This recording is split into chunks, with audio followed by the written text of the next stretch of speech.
Alhamdulillahi Rabbil Alamin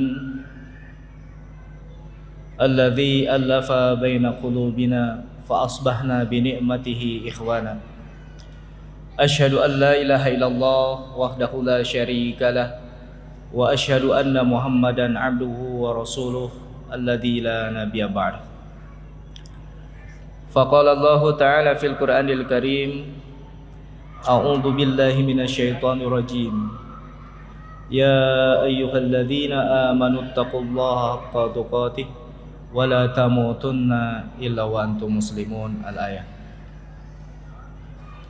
Ma'asyiral muslimin, jamaah rahimani wa rahimakumullah. Puji dan syukur senantiasa kita panjatkan Zat yang Maha Ghafur, Allah Subhanahu wa taala. Alhamdulillah atas berbagai kenikmatan dan karunia-Nya.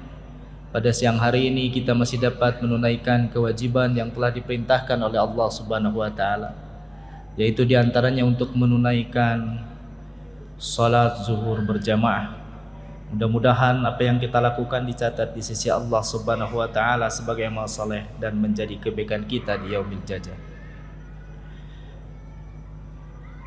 Salawat dan salam juga tak terlupakan kita sampaikan ke hadirat hamba terbaik di muka bumi ini, Nabi akhir zaman, baginda besar Nabi Muhammad sallallahu alaihi wasallam, pada keluarga, sahabat, tabi'in, atba'ut tabi'in, juga kepada hamba-hamba yang senantiasa mengikuti jejak langkahnya. Hadirin rahimani wa rahimakumullah. Kalau manusia ditanya apa yang diinginkan ketika hidupnya, maka seringkali semuanya menjawab bahwa yang diinginkan adalah kesuksesan. Di dalam Kamus Besar Bahasa Indonesia, pengertian sukses itu adalah keberuntungan atau kebahagiaan, atau sesuatu yang dicapai yang dia inginkan. Maka dalam konteks sukses, seorang hamba berarti bahagia dan beruntung. Apabila kemudian kita bermuhasabah memaknai sukses, seringkali sukses itu dikaitkan dengan yang sifatnya madiyah, yang sifatnya kebendaan. Sebagai contoh, seseorang yang sukses itu yang memiliki harta banyak. Didasari apa? Kalau seorang yang berusaha atau pengusaha, maka keuntungan-keuntungan yang selalu didapatkan. Orang yang bekerja ketika ditanya sukses adalah ketika dia memiliki karir yang hebat, mungkin karir yang setinggi-tingginya dapat diraih. Keberuntungan itulah yang kemudian didapat. Apabila kita dalami makna sukses tadi, ternyata kesuksesan ini seringkali terpisah dari dirinya, dari seseorang itu. Contoh tadi, kalau harta, kan tidak selamanya harta itu ada dalam diri kita ya. Bahkan seringkali kita menjaga harta, ya, bukan harta yang menjaga kita.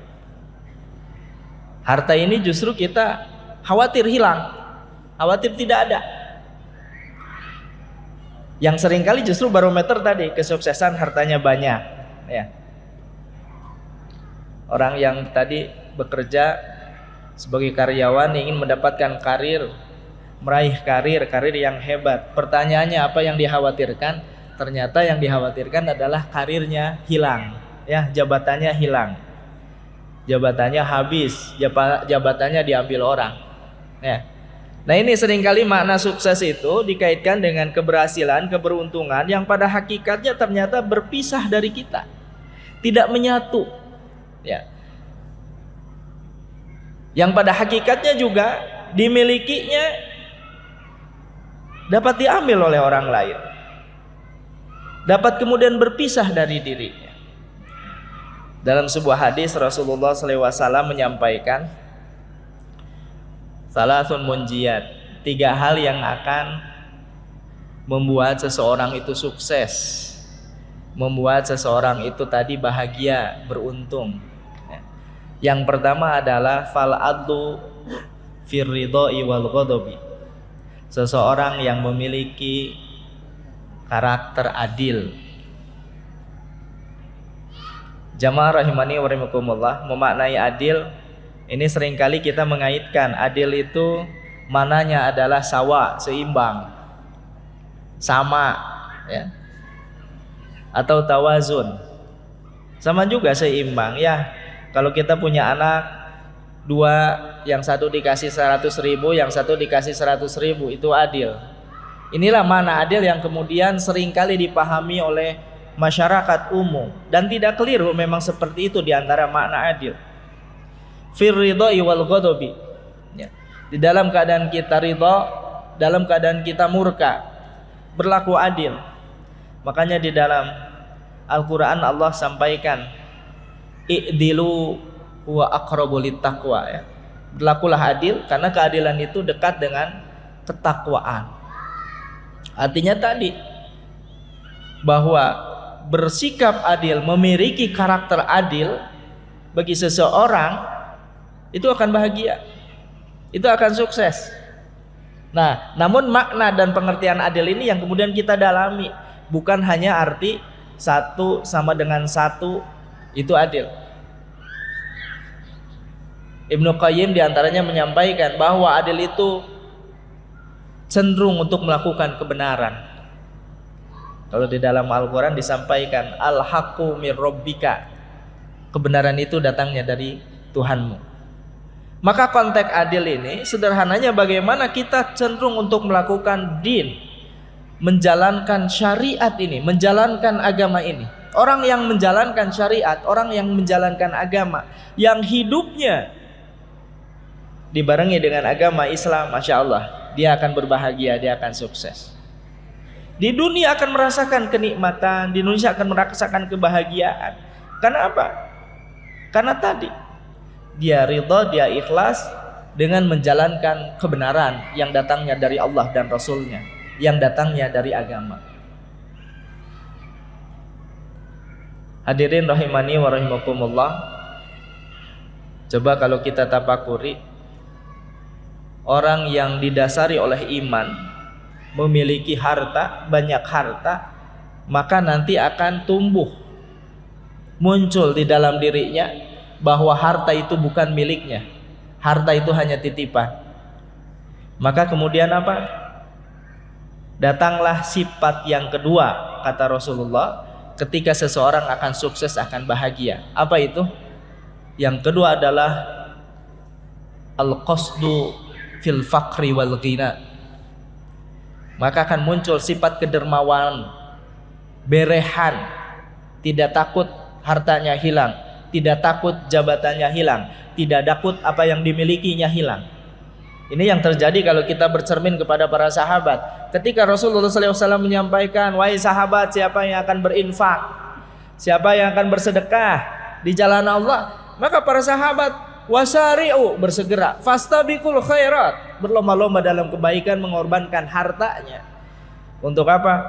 Untuk diinfakkan di jalan Allah Subhanahu wa taala. Kenapa? Karena tidak takut hartanya hilang, ya. Maka kasus yang tadi ketika Rasulullah SAW menyampaikan, meminta kepada para sahabat siapa yang akan berinfak, subhanallah, itu sahabat Umar menginfakkan setengah hartanya. Ya, kalau kita bandingkan umpamanya dengan sekarang punya harta 10 miliar, 5 miliarnya ini diserahkan untuk apa? Untuk jihad di jalan Allah, untuk infak di jalan Allah, insyaallah. Tidak berpikir harta yang banyak itu adalah kesuksesan yang terpisah, tapi menginginkan kebahagiaan yang menyatu dengan dirinya. Diberikanlah di jalan Allah Subhanahu wa taala. Maka sahabat Abu Bakar datang, dia menyampaikan, aku akan menginfakkan seluruh hartaku. Wah, ini makom iman yang sangat luar biasa, menginfakkan seluruh harta. Maka Rasulullah menyampaikan, wahai Abu Bakar, apa yang kau tinggalkan bagi keluargamu? Subhanallah, Abu Bakar menyampaikan, aku meninggalkan Allah wa Rasul, aku meninggalkan Allah dan Rasulnya. Inilah keimanan tadi, ingin menjalankan perintah Allah dan Rasulnya sampai puncak, kemudian apa? Bahwa apa yang dimilikinya bukan miliknya, hakikatnya adalah milik Allah Subhanahu wa taala, dikembalikan kepada yang punyanya di jalan Allah Subhanahu wa taala. Inilah puncak keimanan, puncak tauhid, ketika mengatakan Allah wa Rasuluh, Allah dan Rasulnya. Tidak khawatir dengan materi yang ada. Kenapa? Karena pada hakikatnya datang dari Allah. Kalau sudah dikembalikan kepada yang punya, pasti akan dikasih lagi. Hari ini kadang kita terkait dengan materi yang kita anggap tadi sebagai kesuksesan, namun kita khawatir. Padahal harta tadi kita yang menjaganya, bukan kita kemudian dijaga dengan harta. Inilah al-qasdu, kedermawanan yang melahirkan kenikmatan batiniyah.